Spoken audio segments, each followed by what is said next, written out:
Oke, selamat kembali lagi saudara-saudara dari breakout room ya. Baik, saudara. Nah, sekarang selama 2 hari berturut-turut ke depan, kita akan belajar mulai mempraktekkan disiplin hidup dalam komunitas kerajaan. Ya, jadi ini Tuhan Yesus mulai membahas tentang komsel dan kompak di sini, saudara ya. Jadi banyak orang nggak sadar bahwa Matius 7 ayat 1 sampai ayat 12 dia lagi membahas soal komunitas kerajaan, saudara. Karena langsung berubah kata-katanya menjadi saudara, saudara. Nah, banyak kata saudara ya. Jadi ini dia lagi bicara soal komunitas kerajaan, yaitu komsel dan kompak.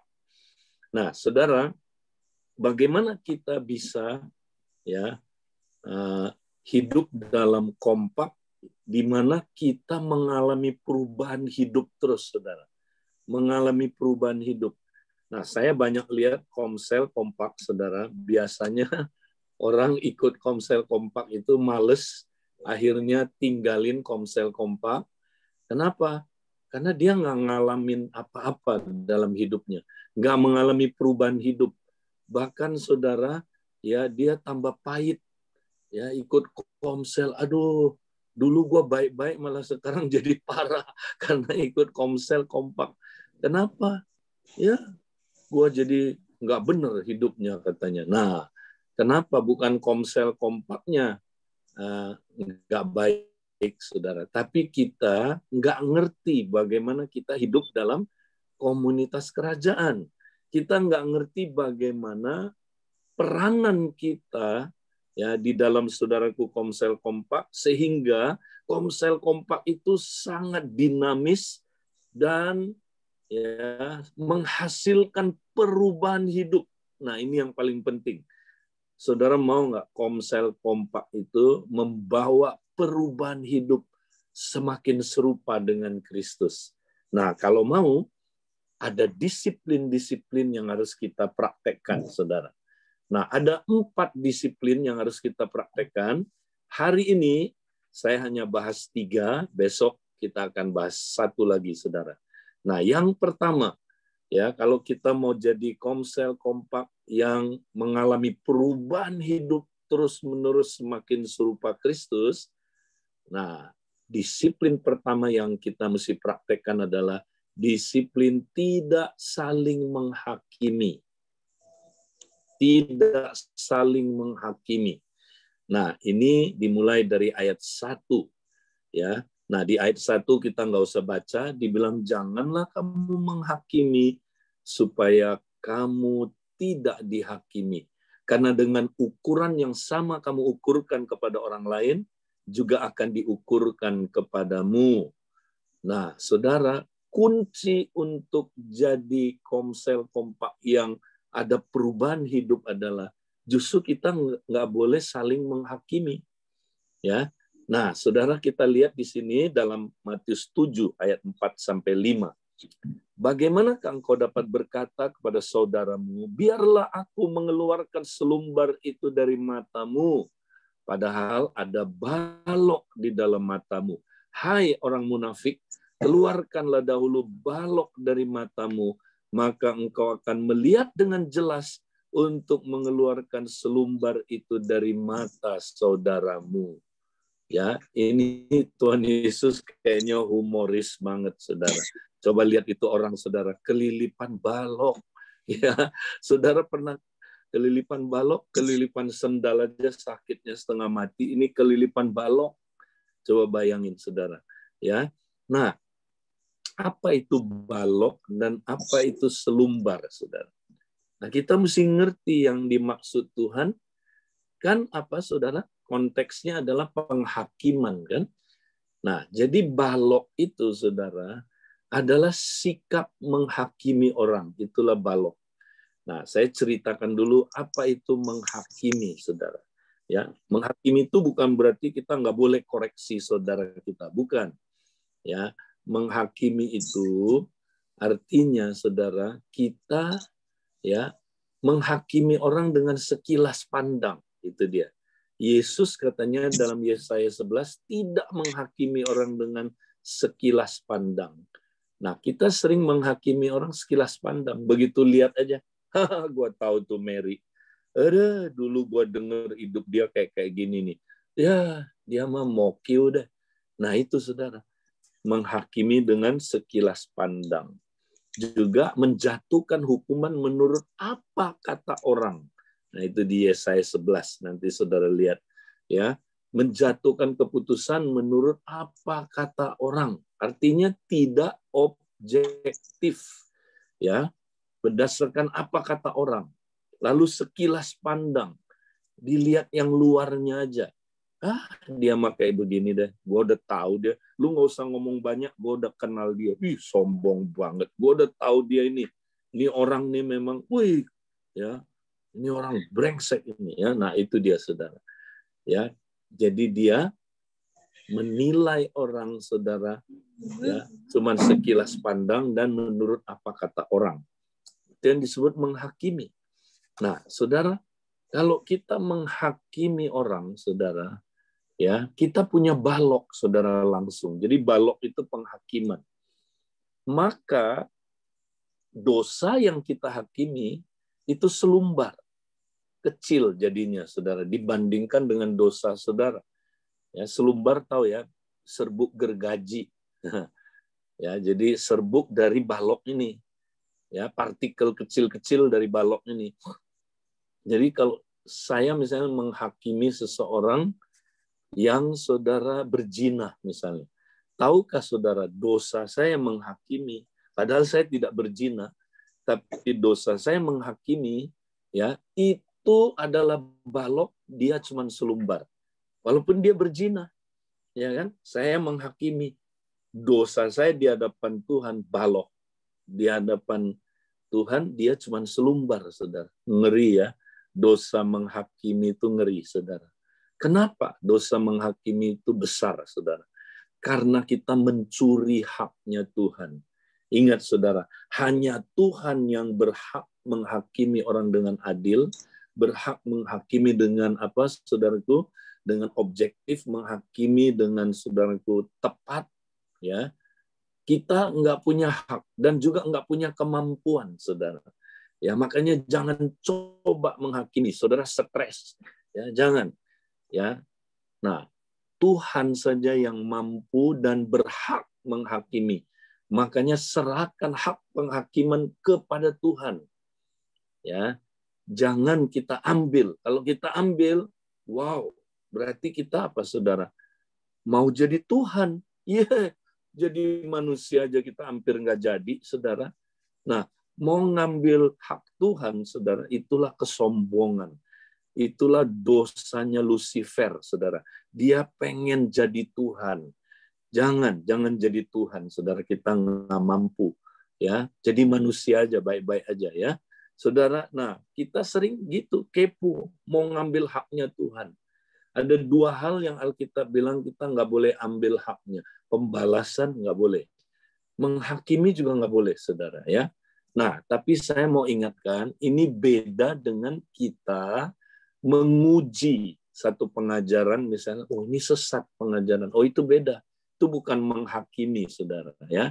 Itu menguji segala sesuatu, menguji pengajaran, itu beda. Oke?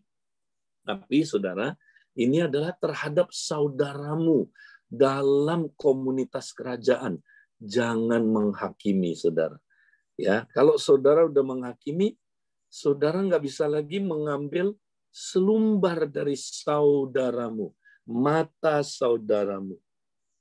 Nah, selumbar itu apa, saudara? Selumbar itu adalah hal kecil yang masuk ke mata saudara, ya, rasanya sakit sekali, nggak nyaman sekali, saudara. Ya, tapi selumbar itu saudara nggak bisa melihat dengan mata saudara di mana dia berada dan saudara nggak bisa keluarkan itu. Jadi selumbar itu apa, saudara? Nah, ingat zaman dulu, saudara, tidak ada cermin yang bening. Zaman dulu cermin itu kata Paulus apa? Saudaraku kabur ya atau apa dia bilang saudaraku, ya, cermin yang samar-samar, ya, jadi nggak kelihatan jelas. Nah, karena itu saudara, zaman dulu orang kalau kena selumbar, dia perlu temennya keluarin selumbar itu, saudara. Dia nggak bisa keluarin sendiri karena nggak ada cermin yang bening kayak zaman sekarang. Jadi saudara harus lihat konteksnya, baru ngerti, oh ayat ini itu maksudnya. Jadi saudara, selumbar adalah suatu kesalahan, kelemahan, bisa dosa, ya, yang saudara nggak bisa lihat sendiri. Nah, ini yang disebut blind spot. Blind spot. Artinya gini, saudara. Bagian yang saudara nggak bisa lihat. Contohnya, coba lihat user-user, saudara. Mana bisa kalau nggak ada cermin? Perlu orang lain yang ngeliatin. Nah, itu blind spot. Karena kita punya banyak blind spot, dosa, kelemahan, kekurangan kita yang kita nggak bisa lihat. Tapi orang lain bisa lihat. Orang lain tahu itu, saudara. Bukan hanya bisa lihat, orang lainlah yang bisa keluarkan itu dari hidup kita. Makanya kita nggak bisa hidup sendiri kalau mau berubah, saudara. Nggak bisa.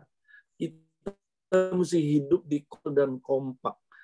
Yang belajar saling mengeluarkan selumbar dari mata saudara kita.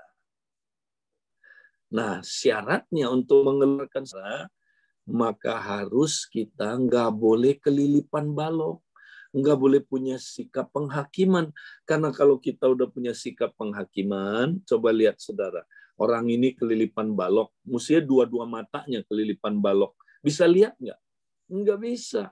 Ya, coba jangan digeser dulu. Ya, saudara, dia nggak bisa lihat. Uang dua-dua matanya kelilipan balok, dia nggak bisa lihat, saudara. Nah, dia habisnya coba ambil selumbar dari mata saudaranya. Apa akibatnya? Kecolok. Itu dia, kecolok. Jadi kalau saudara punya sikap menghakimi, saudara nggak siap mengoreksi orang lain. Ya, perhatikan ini, saudara. Orang yang punya sikap menghakimi tidak, saudaraku, berhak atau tidak layak, ya, tidak memenuhi syarat untuk mengoreksi orang lain. Karena cenderung kalau saudara, ya, menghakimi, cenderung saudara melukai. Nah, saya kasih contoh gini, saudara. Koreksi itu sebenarnya positif, kan? Mengoreksi orang boleh dong. Tapi saudara, itu kayak pisau operasi. Kalau saudara pisau operasi dipakai oleh dokter bedah, wih, nyembuhin orang, memulihkan orang. Tapi kalau pisau operasi dipakai preman, aduh mah, hancur. Semua orang disabetin sama dia, di-slice semua orang, saudara. Nah, itu sama, saudara. Kalau saudara punya sikap menghakimi, saudara bukan memulihkan orang. Saudara ngelukai orang. Ya, jujur tapi pedas, itulah judes, ya saudaraku. Jujur tapi pedas, ya. Nah, itu dia. Makanya saudara, kalau kita mau jadi komunitas yang saling memulihkan, yang ada perubahan hidup, jangan menghakimi, saudara, ya. Jangan menghakimi. Buang balok itu. Barulah katanya kamu bisa melihat dengan jelas. Wow, jelas sekarang.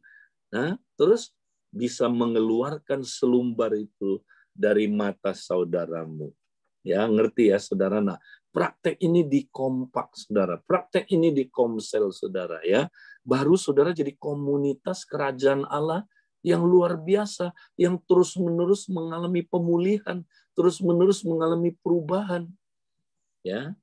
Nah, itu disiplin yang pertama. Disiplin yang kedua, next. Nah, saudara, ayat ini aneh sekali. Berikutnya, ayat ini tiba-tiba diselipkan, ya, ke dalam komunitas orang, saudara, ya, komunitas apa? Keluarga, ya, saudara. Saya mau jelaskan supaya saudara nggak bingung. Ini ayat double application, ya, bisa dipraktekkan buat orang tidak percaya juga bisa dipraktekkan buat orang percaya. Ya, nah, jadi saya jelaskan supaya nggak bingung, saudara. Di komunitas saudara kan ada anak-anak kita mungkin belum lahir baru, ada, ya. Tapi dia udah ikut komunitas kerajaan, ya. Nah, bagaimana kita, saudara, memperlakukan mereka, ya? Atau mungkin udah orang percaya tapi belum bertumbuh, ya, masih masih sedang dalam bertumbuh. Nah, kita hati-hati, saudara. Kita tidak boleh, ya, seperti ini katanya, janganlah kamu memberi barang yang kudus kepada anjing, dan janganlah kamu melemparkan mutiaramu kepada babi, supaya jangan diinjak-injaknya diinjak-injaknya dengan kakinya, lalu ia berbalik mengoyak engkau. Nah, ini perhatikan, saudara. Maksudnya apa? Nah, sekarang ya, buat orang dunia dulu, saudara. Buat orang yang belum lahir baru. Jangan maksain orang yang belum lahir baru barang yang kudus. Ya, jadi anjing babi ini bisa diaplikasikan buat orang belum lahir baru atau orang yang, saudaraku, ya udah Kristen. Nah, jadi kita lihat dulu intinya apa, ya. Jadi barang yang kudus, mutiara, itu hal-hal yang berharga. Itu bicara tentang ini, saudara. Ya, pencerahan-pencerahan yang saudara dapat. Wow. Ya, rahasia-rahasia kerajaan Allah yang saudara dapat. Misalnya, koram deo itu dahsyat banget loh. Kalau kita praktek koram deo, kita ngalamin jamahan Tuhan, kita ngalamin, ya, pembaruan pikiran, kita ngalamin perubahan hidup. Dahsyat. Ya. Nah, saudara udah dapat pencerahan karena saudara udah ngalamin. Nah, lalu saudara paksakan kepada babi dan anjing ini, saudara. Maksudnya apa? Kalau orang belum lahir baru, saudara, ya, babi dan anjing, dia tidak perlu, saudaraku, barang kudus ini dan mutiara ini. Dia perlu lahir baru dulu.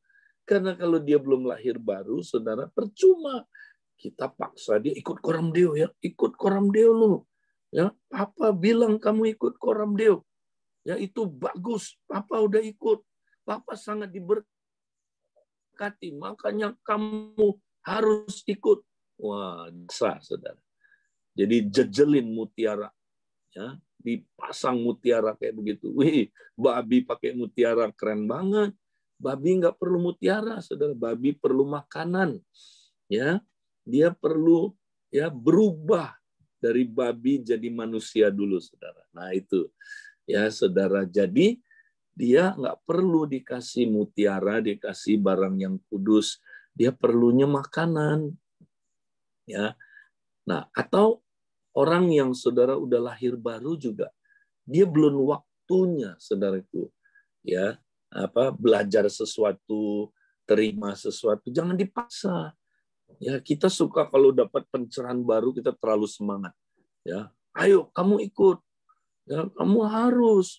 Nih, aku diberkati sekali. Kamu makanya ikut. Nah, akibatnya lihat, dia serang balik, saudara. Saudara dapat serangan balik. Ya kan?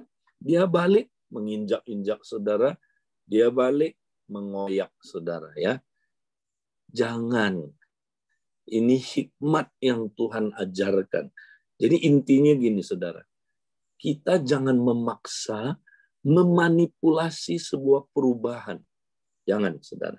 Jangan memaksa, memanipulasi sebuah perubahan.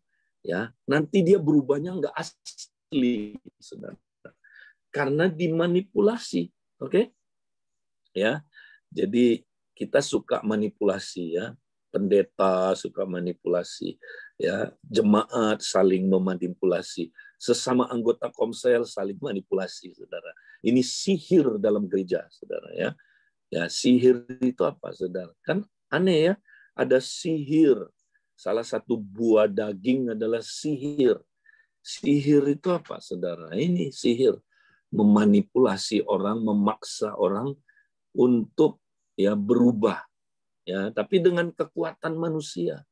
Ya, nah itu nggak bakal berubah dia, saudara. Ya, misalnya pendeta khotbah, kamu harus setia ibadah. Kalau kamu nggak setia ibadah, masuk neraka kamu. Nah, itu manipulasi, saudara. Itu ngancem, ya, pakai ancaman-ancaman atau pakai hadiah-hadiah. Ya, kalau kamu mau diperkenan sama Tuhan, ya, ayo berbuat baiklah. Kamu mau diperkenan Tuhan, ya. Jadi saudara, dia atau disogok dengan hadiah-hadiah. Ya, kalau kamu percaya Tuhan, berkatnya luar biasa, berkatnya luar biasa. Kalau kamu praktek disiplin-disiplin rohani, ya. Nah, ini jangan pernah memanipulasi perubahan, saudara. Itu praktek sihir, itu kedagingan. Dan nanti komsel itu penuh konflik. Komsel itu penuh serang menyerang, koyak mengoyak, ya, injak menginjak, serangan demi serangan. Ya, jadi kita mesti praktek disiplin, tidak saling memaksa, memanipulasi perubahan. Ya, nah, tapi kita pengen kan orang berubah kan? Betul, mau nggak? Mau. Kita mau semua anggota komsel kita, anggota kompak kita berubah. Gimana caranya? Nah, next kita praktek ini, saudara. Ya, yang ketiga hari ini kita lihat disiplin saling meminta perubahan, saudara. Ya, saling meminta. Nah, ayat ini, saudara, unik sekali kalau saudara baca dari ayat 7, nanti kalau saudara baca sampai ayat 11, saya nggak kutip semuanya. Ini ayat dimulai dari saling meminta dari anggota keluarga, ya, sampai saudaraku, ya, meminta kepada Bapa. Jadi maksudnya gini, saudara, kalau kita pengen orang berubah, jangan disihir, jangan dimanipulasi, jangan dipaksa, ya, tapi kita minta, please, ya, termasuk suami istri, saudara, please, kami belajar itu, saudara. Ya, kemarin istri saya kasih masukan sama saya, ya, please Pak, please berubah Pak dalam hal ini. Nah, waktu dia ngomong gitu, saudara, wow, itu menyentuh saya. Ya, itu membuat saya, saudaraku, ya, ada kasih karunia untuk berubah. Ya, tapi kalau dimanipulasi makin gak berubah, saudara. Ya, kalau dipaksa makin gak berubah.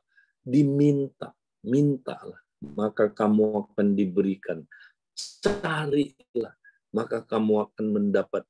Ketuklah, maka pintu akan dibukakan bagimu, saudara. Wow, ini keren. Coba deh praktekkan ini, saudara. Minta, tidak memanipulasi. Please. Ya, dia nggak mau, cari lagi kesempatan, saudara. Ya, nggak mau, ketok. Ya, ketok, saudaraku, ya. Pasti berubah. Nah, kalaupun dia nggak mau juga, saudara. Ini aneh. Ini ayatnya di akhir dengan ayat 11, mintalah kepada Bapa. Wih, kenapa, saudara? Karena keluarga itu ada kepala rumah tangganya. Namanya Bapa di surga. Karena kita keluarga kerajaan Allah, kan? Keluarga kita kepala rumah tangganya Bapa. Mintalah kepada Bapa. Ya, contoh, saudara, waktu anak saya, saya concern sekali anak kedua saya, dia, ya, berubah, tapi berubah makin jauh dari Tuhan. Berubah makin, saudaraku, nggak seperti yang saya expect. Nah, bagaimana? Saya udah ngomong, dia nggak berubah juga, saudara. Saya lapor sama Bapak di surga. Karena dia anaknya Bapak di surga. Ya, saya berdoa, Bapak, Kau tahu anakku, Tuhan. Anakku seperti ini. Aku percaya Engkau mampu mengubah dia. Bukan hanya mampu, Bapak, Engkau sedang mengubah dia. Terima kasih, Bapak, Engkau sedang mengubah dia. Oh Tuhan, nah, kita doa, saudara. Doa kepada Bapak. Nah, katanya Bapak, mana kalau anaknya minta yang baik, ya, dia nggak dikasih, saudara, ya. Jadi ia akan memberikan yang baik kepada mereka yang meminta kepadanya. Jadi kita minta, wow, dahsyat sekali, saudara. Kalau kita minta kepada Bapa, oh, banyak kesaksian, saudara. Ketika kita please minta sama Bapa, jawaban itu datang, saudara. Jawaban itu datang. Ini luar biasa. Nah, saudara, inilah 3 disiplin yang kita mau praktekkan, saudaraku, di komsel kita, saudara.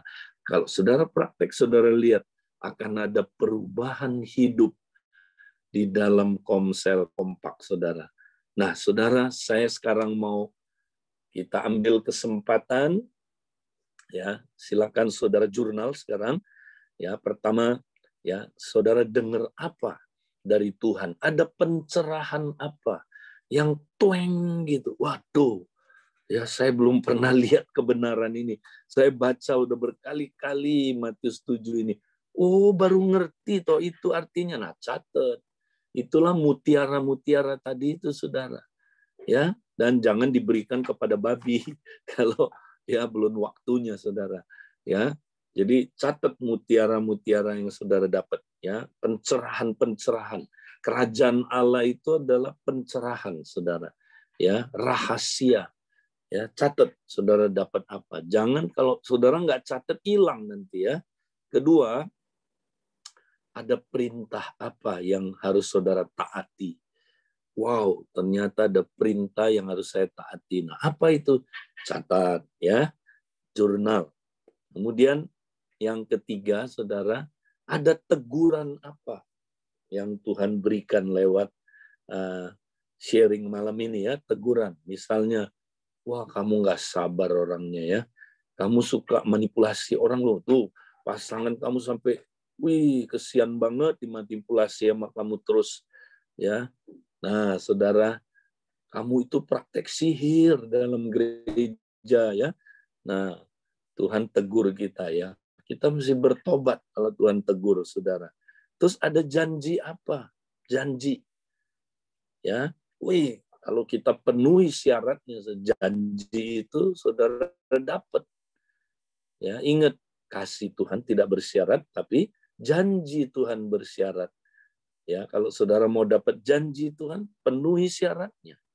Ya. Nah, janji apa di sini saudara dapat? Wow, kalau saya praktek disiplin-disiplin ini, wih, komsel kompak saya pasti ngalami perubahan hidup. Ya, pasti itu janji Tuhan. Ya. Nah, saya tinggal penuhi, saya mau ngajar semua anggota komsel kita, yuk kita praktek disiplin-disiplin ini. Baik, saudara. Nah, saya sekarang mau kembalikan kepada teman-teman yang bertugas. Ya, nanti mungkin masih ada waktu ya. Kita masih ada waktu mungkin